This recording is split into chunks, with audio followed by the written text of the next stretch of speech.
Hello and welcome to the show round of Hercules. Today I'm going to talk through the outside and the interior of all the operations while you're out on hire. First of all, you will have two sets of keys. We haven't got the key fobs made just yet during this video, however they will be on very shortly. We always ask you to keep them separate for insurance purposes. So you have your drive set with the alarm, and then you have some keys for the rear of the outdoor lockers and the tracker. So first of all, when approaching the vehicle, we have a standard Citroen style key, and you press the circle to flip the key out, and you've got unlock at the top and the indicators go, and the middle button is to lock. On this particular vehicle, this does also open the habitation door too, which is quite unusual. It is a new feature on certain vehicles. Then you have the alarm fob. So if you hold it with the key ring towards you, the little button with the dimples on, you aim and you press it and you will see the indicators go, and then this blue light will start to flash. That means the alarm has been set, and it will flash for 20 seconds and then it will flash intermittently every 10 seconds once it is armed. To disarm it, you'll press the same button again with the small dimples on, and the indicators will go and that will stop flashing. There are a range of settings on the interior of the vehicle, which I will show you in a moment when we go around the vehicle.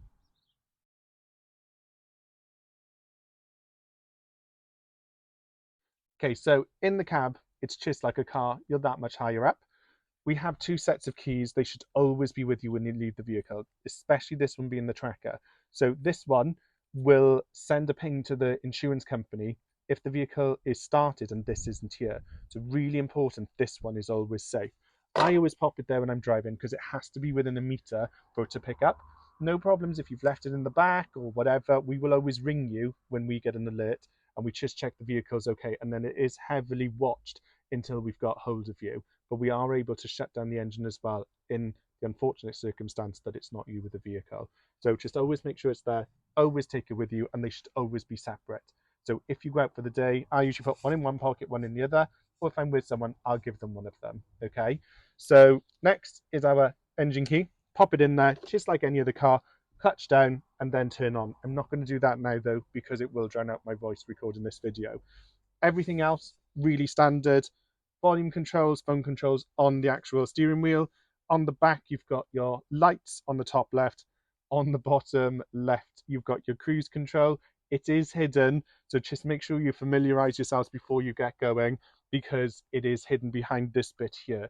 Really silly design, but unfortunately it's on most of our motorhomes. So just familiarize yourselves if you're not used to that style. Then this side, you've got your screen control and wash. Pull it towards you to wash, and obviously controls toggle it. Then you've got your reverse. Use your two fingers, pull it up, furthest left and up for reverse, and then that will activate the rear camera as well. And then all your heating controls, just like a car. I won't go through them because I'm quite sure you know how to work heating.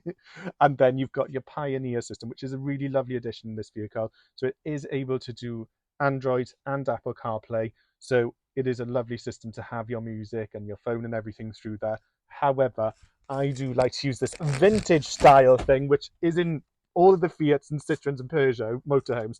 And it was actually used for notebooks, for delivery guys back in the day. But you can see you can put your phone on there really handily. And I always use that for my maps. And then I always have the rear camera on so I can see behind me, because of course in a motorhome it doesn't have a mirror, or even if it does, you can't see anything. So I always like to do that when I'm driving. So that is everything in the front. Apart from down here, we've got our controls for the alarm system. So they're all off at the moment being up. If I turn this down, you can see the blue light comes on. I think blue light represents the one on the front I showed you for the alarm that flashes. So when it is down, it doesn't mean, sorry, when it is off, it doesn't mean it's off. It means it's dimmed. When it's down, it's projecting. So you use it on that setting when you're out for the day, or if you're wild camping at night and you don't have anyone around you. You dim it if you're sleeping at night and you're in a campsite, because it does project. And even here on the drive, when we've got a few vehicles, it is like a laser disco outside, and they are very noticeable. The second one in that's red, when it's down, it is on. That means the internal sensors are on. So that one should be on when you go out for the day. Anyone breaks the glass, then obviously it will go off. The reason it goes off in the night, so then you can arm yourself if you're wild camping or you're at a campsite that has a walkway through it. I always like to put it on. And then obviously that means you can move around in the nighttime without it going off. So I like to think of it, those two, When you're out for the day, turn them on, lights are visibly seen on the outside, and your internal sensors are off. And then I call that the night time. Then it turns off your internal sensors so you can move about. And then the blue one isn't as fierce for when you're on a campsite. There is another button, but on this vehicle it doesn't apply, so it does not do anything. The only other thing I have to show in the front, which a lot of our vehicles don't have, it's got built-in cab blinds, and it's got the really lovely ones that are across because they used to be that way, but now they come up, and it is much more sturdy and robust, and they are blackout. So I love sleeping in a motorhome because they are blackout. And then you've got the ones in the door here. You just pull it back slightly to unlock it, pop it up, and you can see I've got a little bit there, and lock it in place, and then that is covered. That is on both doors. And then back down, make sure you lock it in place when you're driving. And then the main thing to remember when you're maneuvering, if you were going to hit the wing mirror, that is the time to stop, because this part here is a lot to get repaired. And we just say to people, if you think you're going to hit that and you're not going to get through, just please stop. Then with that in mind, the vehicle is 6.4 meters long. It does have a 2-meter overhang, which I will show in a moment. And then it is 2.3 meters wide. And then it is 3.2 tall. We do give it that little extra height. The manufacturer says 3 meters, but we account for the aerials that we've had put on top. So please note 3.2 meters tall. Now I'm going to walk you around the outside of the motorhome. First of all, we just need to notice the first thing that we come to here is our electrical hookup. It's different to others. We can just pull this little bit out, and then you can plug in your clip, which in the lead in the back, it's the one that has the flap on it, and that goes over and it hooks onto the back there, and then that can just rest on top to put any rainwater down. When you're finished, click it in place, close that, and then you're good to go. Underneath, you can see we got a nice sign on this one that tells you this is where your grey water emptying lever is. So just under here, pull it towards you or push it into close, and it can take a little bit of thing, and you can hear the water start coming out. That's just located in the center of the vehicle to make sure wherever you're at that you are allowed to empty it, whether you're on a pitch or you might have to drive somewhere on the site to empty it. And please do not empty it just at the side of the road. There isn't really anything in there, but people just don't like it. So always empty it on a recognized place in a campsite or at a service station. Then this one, as I said, this door works off the main keys, which is not like any of the vehicles. It's a really lovely addition. So when you lock the vehicle, it will lock it. Likewise, when you open the vehicle, it will open it, okay? And then it does have a step, which I will show you the button for that on the inside. And we do have one of our LED lights here. So when you leave the vehicle and you press it, you will see that flashing. So you don't always need to be at the front. These are the fridge vents. Please do not cover them, and do not wash the vehicle when you're out, because if they get sprayed in there at a jet wash, it will damage the fridge mechanisms, and fridges currently are about £4,000. So please do not wash the vehicle whilst you are out. Then just over to here, we have the fresh water represented with a glass, so drinking water and blue. So please make sure diesel does not go there. That is around the other side on the passenger door. Then you've got these little keys here, which are for everything on the outside of the vehicle. So unlock it, other way, unlock it, and then turn it out. And then we do provide you with a hose pipe, which is in the side, which I will show you in a moment. And only use our hose pipes in there, please. If you use ones on campsites, people could have done all sorts with it, clean their toilet with it, pop it in there. And I have seen that happening, so only use the ones supplied with us, because we tell all our customers, as I am in this video, it is for freshwater use only. When you go to clean the cassette out, then use the one supplied on the campsite, and there is usually a point to clean that out, and there is just a short access.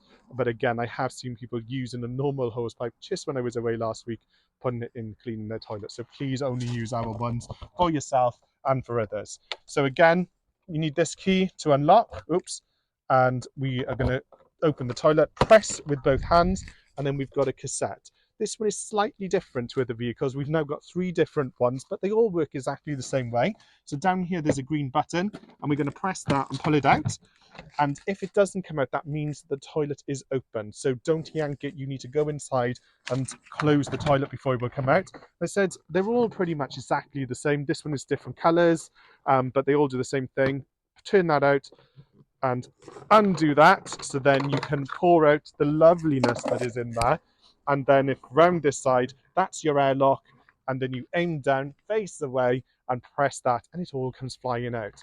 When you are at the cleaning point, use that little hose to jet in there, give it a shake, get any of the last little bits out, and then before you come back, put a little bit of water in there to get it reacting, and then we provide you with blue solution, which you just pour in the top there, and it should be a capful, so just pour it in there, and then that is ready to go again.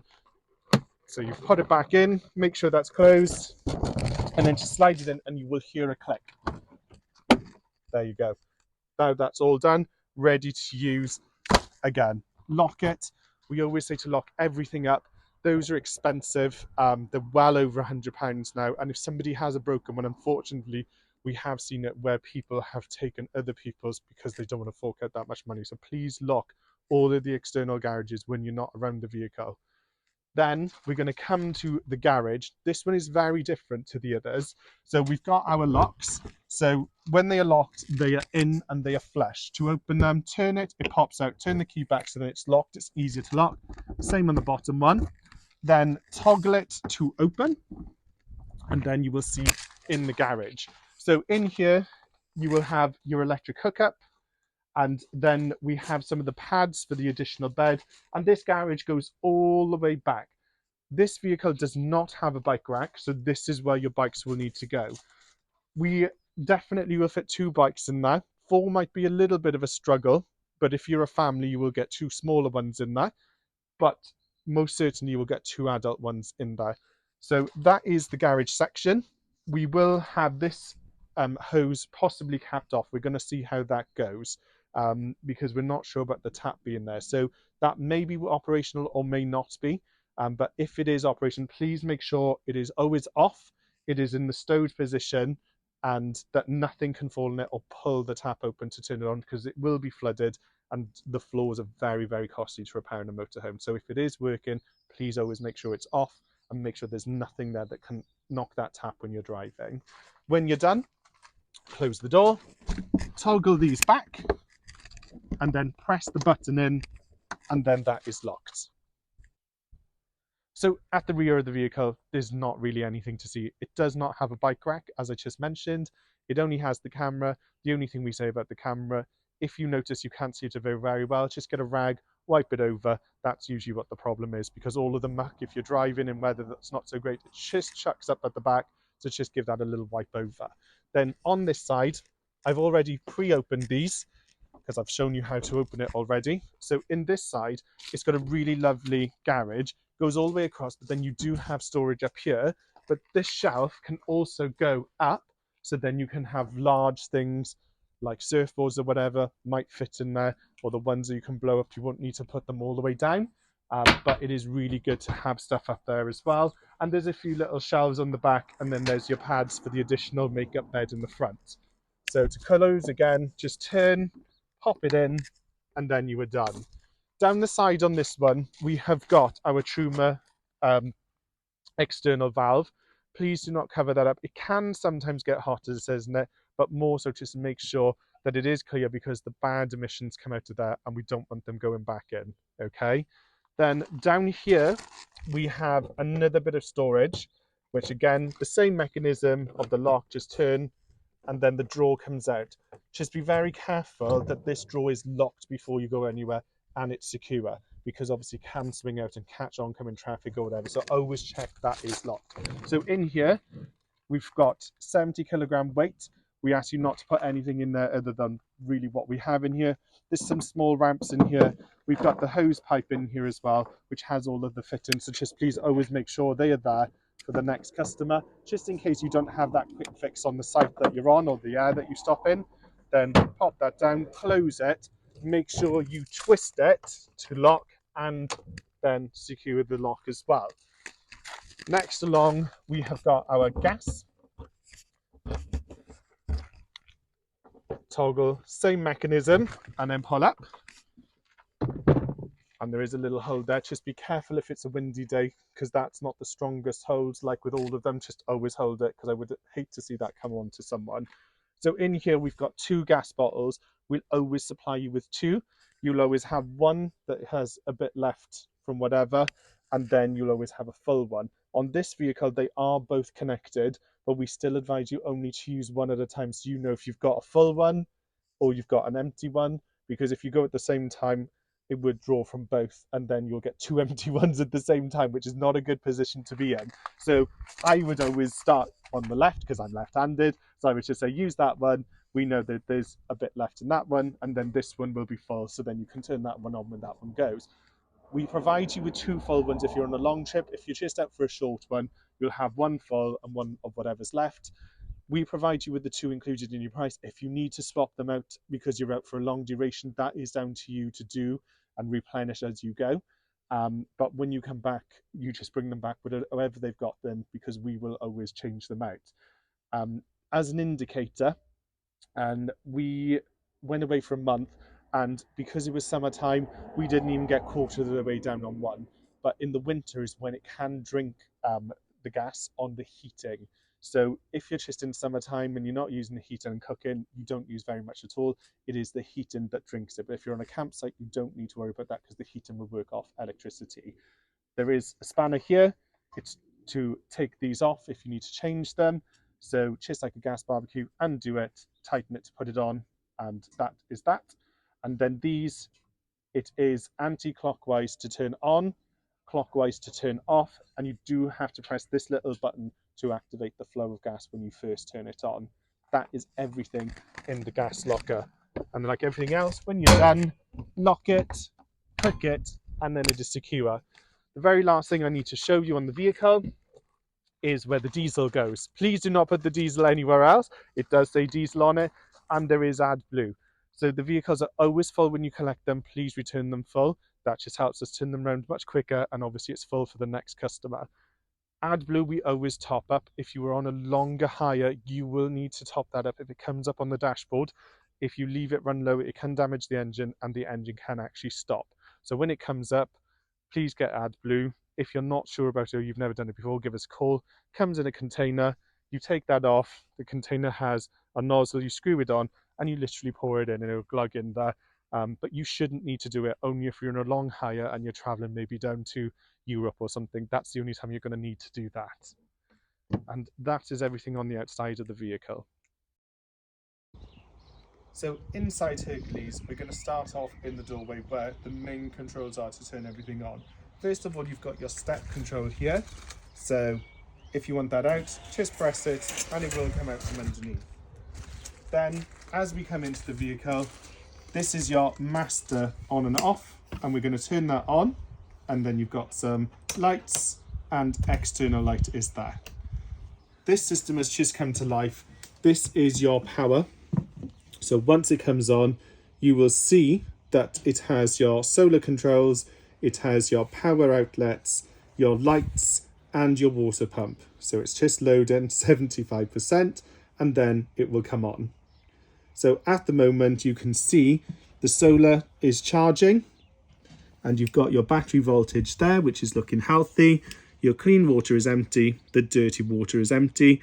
The lights are already turned on. These lights that I showed you will not work unless that's on. Your water pump, that will gurgle because there's no water in it. And then your powers. That is everything on this unit. The heating unit I will show you in a moment once we're in, and I will go through the rest of the vehicle. Okay, so inside, the first thing I'm going to point out is the TV. You will see that that is mentioned a few times, that we do not guarantee signal. It is a motorhome. It's not like a house where it has a really good aerial signal. And we always ask you, please do not rely on it. There are added bonuses in our vehicles. So if they don't work due to signal, that is out of our control. We do like to think that families and couples will entertain themselves with cards and games and stuff like that. And these are just a bonus extra. So if you really do need access to a television or shows, please make sure you bring your own device loaded up with things if you are planning to go remote. But if it works, you do need to retune it every time you stop for the area that you are in. Then behind it, we have got our fridge and freezer. When these are across this way, it's unlocked. Slide them that way, so when you're driving, they will not get anything pushing across. And then open. That is your freezer there. Lock when you were driving. Same with the fridge. Nice big fridge in this one, very different to the others. I like a bigger fridge myself. I like to cook fresh. Lock when you're driving so nothing falls against it and it falls out. Then above we have got our first storage cupboard. This is where you will find your main bedding for the main bed, which I will go and show you because it's on the other side, which I will need to reconfigure. You've got your 2 towels in here. They are microfibers, so they dry really quickly. The TV remote also lives in here. And then the bed controller is here, which I'll come back to in a moment. And the heating system is here as well. So to use the heating, you press the button, it comes to life. The first one you can see the thermometer inside the vehicle, that is your heating. The second one with the water and the thermometer is your hot water. So for your heating, hover over it, click, turn it to the desired temperature and click again. Then you will see it is working off gas and this flame will start to flash. When it is flashing, it is getting to temperature. When it is on solid, it is at temperature and the thermostat will kick in and off, in and off. It's not coming on just yet. There we go. It's now flashing. So it's going to get up to the degrees that I put. To turn it off, click it again, scroll all the way back to off and turn it off. And the top bits will disappear, representing it's not doing anything. The same with the hot water. Click it. Eco is useless. Hot is useless. Always use boost. We have this system in quite a few motorhomes. Those ones, they just take extra long, but with boost, it uses a lot good of energy and you'll have hot water in about 20 minutes. And again, the same thing, while it is warming, you've got the boost up there and that is on gas. While it is flashing, it's getting to temperature. Once it is on constant, it means the drum is full. The drum is only about so big, so that will give you about 9 minutes of hot water. This one does heat up to 70 degrees. So please make sure you use the mixer tap, and that in combination with some cold will give you roughly 9 minutes of water. So the way to shower is soak, turn it off, lather up, and then rinse off. And we can get a family of 4 done in 1 drum. So if you can beat us with 5th person, let us know. Then to turn it off, you come back and you click onto it. Oops, wrong one. And then you turn that off. So at the minute, it was working off gas. So the one that has the gas and the electric bolts on there, you click it, and then you can turn it to mix 1, which is electric and gas. Don't use mix 1 though. And you have mix 2, always use mix 2. So that's a mixture of electricity and gas. So if you're in a campsite where the output is not so great, and we've had that quite a lot, that's the times when people are all using their heating or their cooking or whatever. So then you can use a bit of both. So that what that will do, it will decide how much electric it has and it will top it up with gas. Then you have your electric one. Don't bother using that. It's got 1 lightning bolt, 2 lightning bolts more severe, so it will take on as much electric as it can. And then of course you've got gas. We generally preset it to the gas, just because that is like a good way to preset, because most people don't go to sites. So then if you were to stop and turn stuff on, it wouldn't work. So the thing to do is when you stop, turn on your gas on the outside, hook up your electric if you're on a site, so have both on, and then you come in and turn this off, and then you won't get any error codes. When you leave, you do the opposite. So you turn this off, and to turn this off, you go along to the spanner, you click it. Oh, sorry, hang on, that's different. I'm thinking of a different system. On this one, you hold down, and it goes off. So I think it's about 3 seconds. There you go, and it goes off. So now that is completely off. Then you turn off your gas and you unhook up your electric. Always make sure that is done before you leave, because when you're driving, that will store up error codes, just like all the other vehicles, and you'll have a multiple of error codes, which can take a long time to clear, which we would obviously talk you through. To turn it on, you press the button and it comes back on. If you do get any error codes, which is where I was going, you go to the spanner, and you just literally follow it through and you go to reset, click it, preset, just follow it through. It says initializing, and that should clear any error codes you have. If you have forgotten to turn it off while you were driving, we will need to show you how to hard reset that, okay? That's not a problem, but we would personally talk you through that to ensure it's done properly. We don't put that on these videos. Just always remember, before you drive off, always turn it off, and then turn off your gas and unhook up your electric. So that's all that is in here. So I'm going to close that for now. And then I'm going to show you the kitchen area. This vehicle is really, really lovely. It's got a lot of daytime space. So we've got some nice little shelves here, which I imagine coffee and stuff will go. Then you've got your sink and your tap, so just always make sure your tap is out of the way so it doesn't crack the lid, and then of course turn it over when you are using it. And then you have your rings just here, so you've got 3 burners, you've got your ignition and your controls there. You've got a standard plug socket and USBs. For the standard sockets, you will need to be on hookup. They won't work unless you're on hookup. We don't put inverters on the vehicles because it voids the warranty. So that is a personal choice of people that buy vehicles, because you say goodbye to your warranty if you put an inverter in it. Then all of the windows have blinds, pull up as so, and then you've got your fly screen at the top. So then you've got both in there and they just sit out of the way. Then you've got your oven, which is also gas. You've got some storage in here. I'm not quite sure what we would put in there, maybe extra towels and things. I don't really know. Click it so it's done. Then you've got your drawers. There's a little button in the middle to unleash it. So you've got all of your utensils and tin opener and cutlery in that one. And then underneath in this one, you've got your pans. And then hidden out of the way, just make sure nothing has moved because we've just brought it over from the barn. Always do that after you've been driving. So we've got our kettle in there, we've got the placemats and the fire blanket. Nothing moved. And then this side, they are all plastics. They do look like real glass though. We've got cafetiere cups, plates and bowls here, and the measuring cup.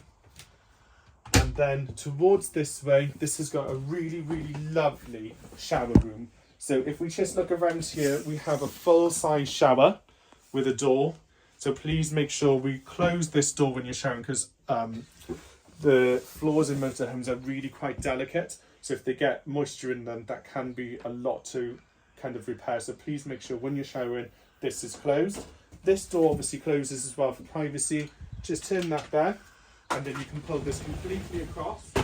So it is nice and private, and it is still really big in here as well, which is a really nice addition because all of our other motorhomes have quite confined toilets. So it is really nice space in here. Then hidden behind here, you press the square in, and you've got some really nice drawers for some bits and bobs of clothing. Shelf here, shelf there. This shelf runs all the way across the back, and then close that, always lock it so then it doesn't smash about when you're driving. Mirror on there, unlock that one, and then you've got your hanging space at the top, and that shelf is continued, and there's another one there. You do have the aerial here. You can heighten it, which you don't really need to. So if you heighten it, you undo that, push it up, and that height goes up to there. Always make sure it's done when you're driving, because that will add extra height and will get caught, okay? And of course, because it's through the roof, it can be substantial damage. So always make sure that's done when you're driving. But as I said, we've never really put one up. And the TVs, when you've got signal, they do work. So again, make sure once that is closed, you click it.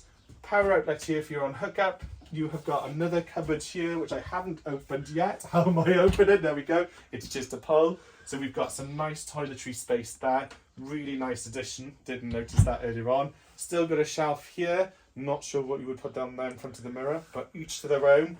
Some storage here for loo roll. We always provide you with one to get you going. Top tip is always to have the lowest ply count, because then they dissolve better in that toilet. And then we've got some more storage just under the sink there, and the loo roll holder, but I'm quite sure I would just leave it on the shelf. And then you have got your toilet, which is different to our other ones. So again, they do turn and swivel, so you can put the toilet seat up, and then you will pull this out when you are going to the loo. So the bottom of the toilet is open. So always think when you go into the loo open, when it's not in use, close it. It stops the smell coming out, but also when you are driving, it's not going to slosh about to come back up, okay? And then the flush is just on the side. And that is everything in the back end of the motorhome.